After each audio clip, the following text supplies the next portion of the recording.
രാജ്യതലസ്ഥാനത്തെ നടുക്കിയ സ്ഫോടനം നടന്നിരിക്കുന്നു. ഡൽഹിയിൽ ചെങ്കോട്ടയ്ക്ക് സമീപം 10 പേരുടെ മരണമാണ് ഇതുവരെ സ്ഥിരീകരിച്ചിരിക്കുന്നത്. നിരവധി വാഹനങ്ങൾക്ക് തീപിടുത്തം ഉണ്ടായിട്ടുണ്ട്. ദില്ലി ചെങ്കോട്ട മെട്രോ സ്റ്റേഷൻ സമീപമാണ് ഇത്തരത്തിൽ ഒരു സ്ഫോടനം ഉണ്ടായിരിക്കുന്നത്. സംഭവത്തെ തുടർന്ന് അതീവ ജാഗ്രതയാണ് ഡൽഹിയിലും മറ്റ് സംസ്ഥാനങ്ങളിലും പുറപ്പെടുവിച്ചിട്ടുള്ളത്. അയൽ സംസ്ഥാനങ്ങളിലും കനത്ത ജാഗ്രതാ നിർദ്ദേശമുണ്ട്. ചെങ്കോട്ട മെട്രോ സ്റ്റേഷന്റെ 1-ാം നമ്പർ ഗേറ്റിന്റെ അടുത്തായിട്ടാണ് ഈ സ്ഫോടനം നടന്നത്. പെട്രോളിംഗ് ശക്തമാക്കാൻ സംസ്ഥാനത്തും പെട്രോളിംഗ് ശക്തമാക്കാൻ പോലീസിന് നിർദ്ദേശമുണ്ട്. ഈ CNG വാഹനം പൊട്ടിത്തെറിച്ചു എന്നുള്ള നിഗമനമാണ് ഈ ഘട്ടത്തിൽ ലഭിക്കുന്നത്. ഇതുമായി ബന്ധപ്പെട്ട് കൂടുതൽ വിശദാംശങ്ങൾ നൽകാനായി തൗഫീഖും ഒപ്പം തന്നെ സജു തോമസും ഉണ്ട്. ആദ്യം അരവിന്ദും ഉണ്ട്. അപ്പോൾ അരവിന്ദിലേക്ക് ആദ്യം പോവുകയാണ്. അരവിന്ദ്, ഇത് എപ്പോഴാണ് ഈ സംഭവം നടക്കുന്നത്? നമുക്ക് ഈ ഡൽഹി പോലീസിന്റെ ഭാഗത്ത് നിന്നും ഒഫീഷ്യലായി എന്തെങ്കിലും ഒരു ഡിക്ലറേഷൻ കിട്ടിയിട്ടുണ്ടോ ഈ വിഷയത്തിൽ?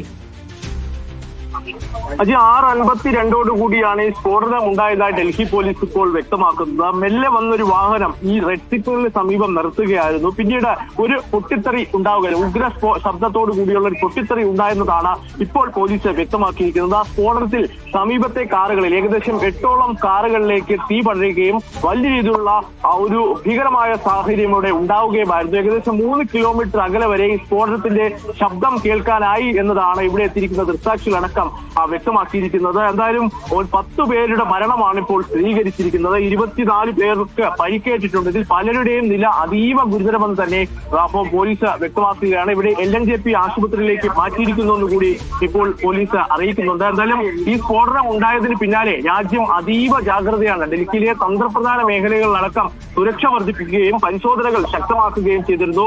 ഡൽഹിക്ക് പുറമെ തന്നെ മറ്റ് സംസ്ഥാനങ്ങളിലും ഇപ്പോൾ ജാഗ്രതാ നിർദ്ദേശം നൽകിയിട്ടുണ്ട്. മഹാരാഷ്ട്ര അതുപോലെ തന്നെ ഉത്തർപ്രദേശ് അടക്കമുള്ള മേഖലകളിൽ റെഡ് അലർട്ട് പ്രഖ്യാപിക്കുകയും ശക്തമായ പരിശോധനയുമാണ് ഇപ്പോൾ പുരോഗമിച്ചുകൊണ്ടിരിക്കുന്നത്. ഇതിനോടൊപ്പം തന്നെ NIA അതുപോലെ തന്നെ NST ഇന്റലിജൻസ് അടക്കമുള്ള വിഭാഗങ്ങൾ ഇവിടേക്ക് എത്തി പരിശോധനകൾ പുരോഗമിക്കുന്നു. ഫോറൻസിക് പരിശോധനയും പുരോഗമിക്കുകയാണ്. എന്തായാലും ഒരു നിഗമനത്തിലേക്കും ഇതുവരെ പോലീസ് എത്തിയിട്ടില്ല. കൃത്യമായ പരിശോധനകൾക്ക് ശേഷം മാത്രമായിരിക്കും ഇതിലൊരു ഔദ്യോഗിക സ്ഥിരീകരണം പോലീസ് നടത്തുക. ഇന്ന് ഫരീദാബാദിൽ നിരവധി പേർ ഈ സ്ഫോടനവുമായി അല്ലെങ്കിൽ ഈ സ്ഫോടനത്തിന് ശ്രമിച്ചു എന്ന അടക്കമുള്ള ആരോപണങ്ങൾ കാട്ടിക്കൊണ്ട് പോലീസ് അറസ്റ്റ് ചെയ്തിരുന്നു. ഭീകരവാദ ബന്ധം ചൂണ്ടിക്കാണിച്ചുകൊണ്ട് അറസ്റ്റ് ചെയ്തിരുന്നു. ഈ ഫരീദാബാദ് അറസ്റ്റിന് സ്ഫോടനവുമായി ബന്ധമുണ്ടോ എന്നടക്കം പോലീസ് പരിശോധിക്കുകയാണ്. കാരണം ഇവരിൽ നിന്ന് ഏകദേശം 3000 കിലോയോളം സ്ഫോടക വസ്തുക്കൾ പിടിച്ചെടുത്തിരുന്നു. കാരണം ഈ ചെങ്കോട്ട എന്ന് പറയുന്നത് അതീവ തന്ത്രപ്രധാനമായ ഒരു മേഖലയാണ്. വൈകുന്നേരമായി കഴിഞ്ഞാൽ കനത്ത തിരക്കാണ് ഈ മേഖലയിലുള്ളത്. അപ്പോൾ അത്രയും തിരക്കുള്ള ഒരു മേഖലയിൽ ഒരു സുരക്ഷാ വീഴ്ച ഉണ്ടായിട്ടുണ്ടോ അല്ലെങ്കിൽ അരവിന്ദ് ഒന്ന് ദയവായി തുടരാമോ? ഇപ്പോൾ ഡൽഹി പോലീസ് കമ്മീഷണറുടെ ഒരു പ്രതികരണം നമുക്ക് ലഭ്യമായിട്ടുള്ള ആ പ്രതികരണം ഒന്ന് കണ്ടതിന് ശേഷം അരവിന്ദിലേക്ക് മടങ്ങിയെത്താം. एक स्लो मूविंग व्हीकल जो रेड लाइट की तरफ आके रुका था उसमें एक ये एक्सप्लोजन हुआ है.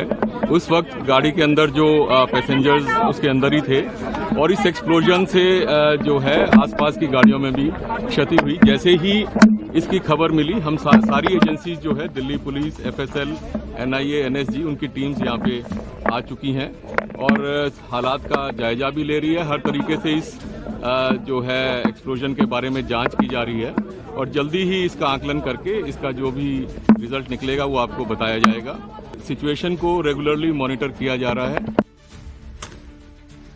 അരവിന്ദ് ഉണ്ട്. അരവിന്ദ്, പോലീസ് കമ്മീഷണറുടെ ഒരു പ്രതികരണം അരവിന്ദും കേട്ടിട്ടുണ്ടല്ലോ. ഈ വാഹനം ഈ റെഡ് സിഗ്നലിൽ നിർത്തിയിട്ടുണ്ട് എന്ന് ദൃക്സാക്ഷികൾ പറയുകയും ഒപ്പം തന്നെ മെല്ലെ വന്ന വാഹനം സിഗ്നലിൽ വെച്ച് പൊട്ടിത്തെറിക്കുന്നു എന്നുള്ള ഒരു റിപ്പോർട്ടൊക്കെ ആണല്ലോ അദ്ദേഹവും പറയുന്നത്. അദ്ദേഹത്തിന്റെ കൂടുതൽ പ്രതികരണം എന്തായിരുന്നു? അദ്ദേഹം വ്യക്തമാക്കുന്നത് 6:52 കൂടി മെല്ലെ വന്നൊരു വാഹനം മാരുതി ഈക്കോ വാഹനമാണെന്ന് പോലീസ് സ്ഥിരീകരിച്ചിട്ടുണ്ട്. ആ വാഹനം റെഡ് സിഗ്നലിൽ എത്തി നിർത്തുകയാണ്. പിന്നീട് ഉഗ്ര ശബ്ദത്തോടു കൂടി വാഹനം പൊട്ടിത്തെറിക്കുകയായിരുന്നു. ആ പൊട്ടിത്തെറിയിൽ സമീപത്തുള്ള 8ഓളം വാഹനങ്ങൾക്കും കേടുപാടുകൾ പറ്റുകയും പിന്നീട് വലിയ രീതിയിൽ അഗ്നി പടരുകയുമായിരുന്നു. ഈ പൊട്ടിത്തെറിയിലാണ് 10 പേർക്ക് ജീവൻ നഷ്ടമായിരിക്കുന്നത്. 24 പേർക്ക് പരിക്കേറ്റിട്ടുണ്ട്. എന്തായാലും NIA അടക്കമുള്ള എല്ലാ അന്വേഷണ ഏജൻസികളും ഇവിടെ എത്തിയിട്ടുണ്ടെന്ന് കൂടി പോലീസ് വ്യക്തമാക്കുന്നു. അതുമായി ബന്ധപ്പെട്ട പരിശോധനകൾ പുരോഗമിക്കുകയാണ്. കേന്ദ്ര ആഭ്യന്തരമന്ത്രി ഡൽഹി പോലീസുമായി ആശയവിനിമയം നടത്തുകയാണ്. ഓരോ നിമിഷവും ഉണ്ടാകുന്ന അപ്ഡേറ്റുകൾ കൃത്യമായി തന്നെ ഡൽഹി പോലീസ് ആഭ്യന്തരമന്ത്രിയെ നേരിട്ട് അറിയിക്കുന്നു കൂടി ഇപ്പോൾ പോലീസ് കമ്മീഷണർ അറിയിക്കുകയാണ്. എന്തായാലും പരിശോധനകൾ പുരോഗമിച്ചുകൊണ്ടിരിക്കുന്നു.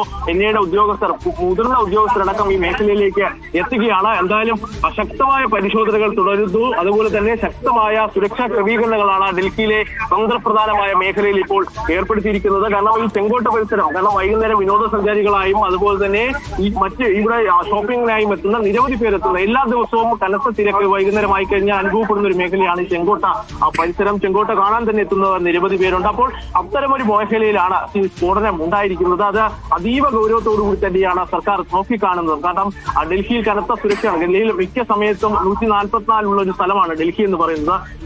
അപ്പോൾ ഇത്രയും തന്ത്രപ്രധാനമായ സുരക്ഷയുള്ള മേഖലയിൽ ഇത്തരം ഒരു സ്ഫോടനം ഉണ്ടായതിൽ അട്ടിമറി ഉണ്ടായിട്ടുണ്ടോ അടക്കമുള്ള കാര്യങ്ങൾ പരിശോധിക്കുന്നു. കഴിഞ്ഞ 2-3 ആഴ്ചത്തെ കണക്കുകൾ പരിശോധിച്ച്, കാരണം രാജ്യത്ത് നിരവധി അരവിന്ദ് ഒന്ന് തുടരാമോ? തൗഫീഖ് കൂടെ ഉണ്ട് നമുക്കൊപ്പം. തൗഫീഖ് ഇപ്പോൾ എവിടെയാണ് നിൽക്കുന്നത്? ഈ മെട്രോ സ്റ്റേഷന് സമീപമാണോ? അവിടുത്തെ ഒരു സാഹചര്യം ഇപ്പോൾ എന്താണ്?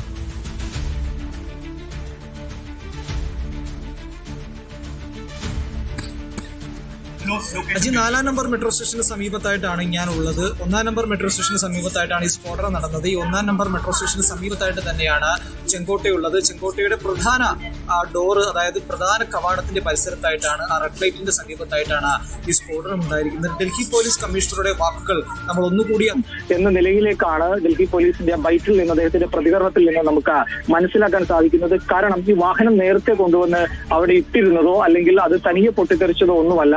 അത് യാത്ര ചെയ്ത്, അതായത് മെല്ലെ റോഡിലൂടെ കടന്നു വന്ന ഒരു വാഹനം ഈ സിഗ്നലിൽ അവിടെ നിർത്തുന്നു, മെല്ലെ നിർത്തുന്നു, അതിനുശേഷം അത് പൊട്ടിത്തെറിക്കുന്നു എന്നാണ് ഡൽഹി പോലീസ് മേധാവി ഈ ബൈറ്റിലൂടെ പറയുന്നത്. 6:52 ഈ സ്ഫോടനം ഉണ്ടായത്. അതിൽ നിന്ന് തന്നെ വ്യക്തമാണ് ഇതൊരു ആസൂത്രിതമായിട്ടുള്ള സ്ഫോടനമാണ് നടന്നിരിക്കുന്നത് എന്നുള്ള സൂചനയാണ് ഇപ്പോൾ ഡൽഹി പോലീസ് മേധാവി നൽകിയിരിക്കുന്നത്. അതുകൊണ്ട് തന്നെ ഇതിൽ വിശദമായിട്ട് തന്നെയുള്ള അന്വേഷണങ്ങൾ ഉണ്ടാകും. കാരണം ഇത് നിർത്തിയിട്ടിരുന്ന ഒരു വാഹനമല്ല പൊട്ടിത്തെറിച്ചത്, നേരത്തെ കൊണ്ടുവന്ന് നിർത്തിയിട്ടിരുന്ന ഒരു കാറല്ല പൊട്ടിത്തെറിച്ചത്. പകരം വരുന്ന വഴി ആ സിഗ്നൽ വളരെ സ്ലോ ആക്കുന്നു, സിഗ്നൽ അത് നിർത്തിയിടാൻ ശ്രമിക്കുന്നു. സിഗ്നൽ എത്തുമ്പോഴത്തേക്ക് അത് വാഹനം മെല്ലെ കൊണ്ടുപോയി പിന്നീട് അത് ആ പരിസരത്ത് തന്നെ വെച്ച് പൊട്ടിത്തെറിക്കുന്നു. ആ സമയത്ത് റെഡ് സിഗ്നൽ ആയിരുന്നു അവിടെ ഉണ്ടായിരുന്നതെന്നാണ് നിലവിൽ പോലീസിന്റെ ഭാഗത്ത് നിന്ന് ലഭിക്കുന്ന വിവരങ്ങൾ അനുസരിച്ച്. റെഡ് സിഗ്നൽ ആയിരുന്നു, അത് വാഹനങ്ങൾ കടന്നു പോകാൻ സാധിക്കില്ല, അതവിടെ നിൽക്കുന്ന ആ തരത്തിലായിരുന്നു. അതുകൊണ്ട് തന്നെ ആ സമയത്ത് അത് പൊട്ടിത്തെറിച്ചപ്പോൾ അത്രയധികം ആളുകൾ, അത്രയധികം വാഹനങ്ങൾ ആ സിഗ്നൽ കുടുങ്ങിക്കിടക്കുന്നുണ്ടായിരുന്നു.